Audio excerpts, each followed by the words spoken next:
In this video, we will go over the History Files feature in CaseGuard Studio. First, let's go ahead and add a file to our project.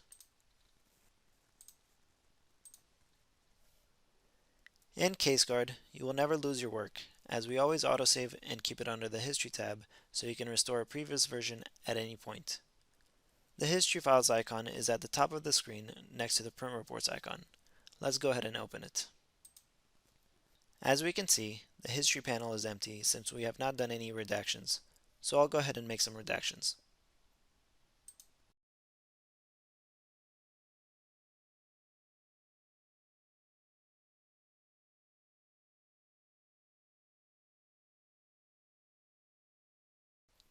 Now that we've made our redactions, let's save and then make some more edits to see the different history of our file.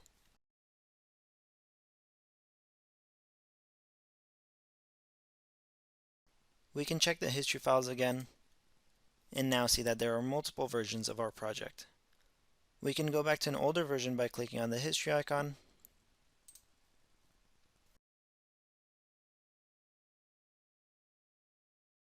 and we can go back to the most recent version as well.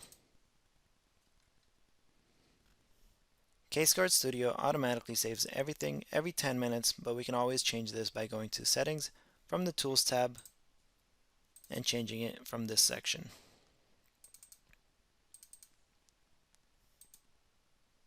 You can always manually save your changes by clicking the Save icon at the top of the screen, or by using the Ctrl S on your keyboard as well.